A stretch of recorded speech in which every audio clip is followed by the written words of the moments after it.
What is up, guys? And today I'm going to be doing a video I've wanted to make for quite a while, and especially now with Lord of Wolves just being very fun to play against, especially in comp. I think it's very appropriate to look back at Destiny's history and see the most overpowered weapons in just everything. Not just in Destiny 2, but in Destiny 1 as well. However, unfortunately, every single gun I talked to with my friend, and I thought as well, are all in Destiny 1. So, that's just to show how good some Destiny 1 guns were. So let's just get right into the first one, and as you can see, I'm actually using it in Destiny 2, and that is Surah's Regime. Now, as you can see, I'm actually playing Destiny 2 with Surah's Regime, and the reason is because it is one of the only guns I think isn't that great anymore. All the other guns that were moved up from Destiny 1 that are on this list are actually pretty solid even to this day. But Surah's Regime, yeah, it's reliable, but nothing too special. Now, I'm not really getting into it's good right now. I'm going to tell you why it was so good in the old days. Now, in Destiny 1, and I really hope I don't give anyone PTSD from this list, because this thing did 45 to the head, and it wasn't even a heavy. Now, think about that. Right now, Hammerhead only does 41 to the head, and it does 45 with Rampage, with one tick of Rampage on. This thing would be considered a heavy if it was brought up to D2. Right now, it only does 36 to the head, which in my opinion isn't too bad, but imagining an auto rifle that did 45 to the head is absolutely crazy.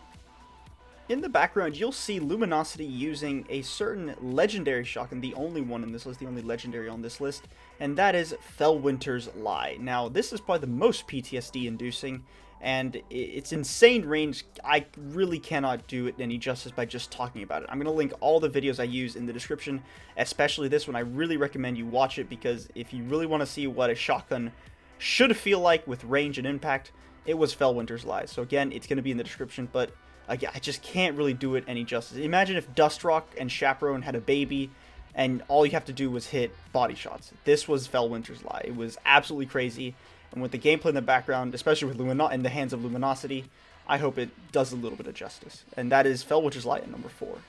Up next, we have Last Word, and I cannot overstate how annoying this was.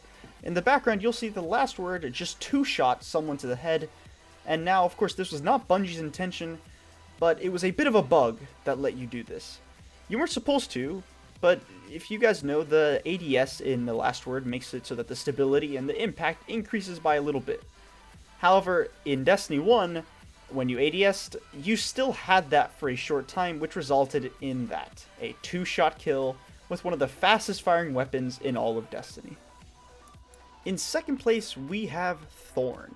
Now again, this gun is still in Destiny 2, but it is a shell of what it once was.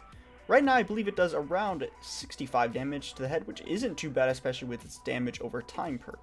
The problem back in the day was that it did 86 to the head. Now I want to make a quick comment on old handguns, because to me, 86 to the head now seems like it's insane, but I remember that was just the norm with nearly all hand cannons back in D1. So that wasn't really the problem with Thorn. Oh, and by the way, yes, it was 86 to the head with the Last Word too. Just wanted to throw that out there. Going back to Thorn, the problem wasn't that it's insane headshot damage, but with its damage over time. Right now, a grenade will do 7 damage over time with each tick. Now in D1, you got that with each Thorn shot. Every shot you hit with Thorn would do a guaranteed 35 damage over time, allowing it to comfortably two-shot alongside with its insane headshot damage.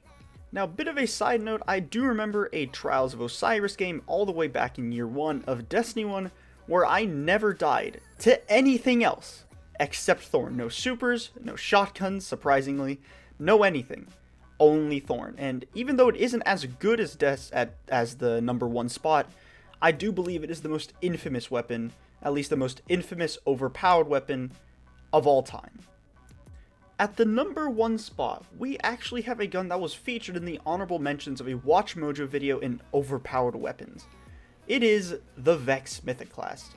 This thing, what it lacks in infamy against Thorn, it makes up in sheer damage. In the background, you'll see a gameplay, and it is doing 54 to the head. And this isn't a special, this isn't a heavy, this is your primary weapon. It is, I cannot understate how insane and how broken this thing was, at least for the time it wasn't nerfed. Even to that range, it did 52 to the head. And again, this isn't Hammerhead, this isn't some heavy that you can pick up. This was your primary weapon. Now, it is such a good weapon that I'm not even sure if Bungie would even dare bring it back in D2. Even though they did bring it back all the way in year 3 of Destiny 1, they nerfed it completely to the ground just in case. So that is it. That is all the most overpowered weapons in Destiny 1 and Destiny 2, even though there aren't any, just in Destiny's overall history. Hopefully you guys took a little trip back to memory lane, and hopefully you guys didn't suffer too much from PTSD, especially with Felwinter's Lie. Thank you guys for watching, and I'll see you next time.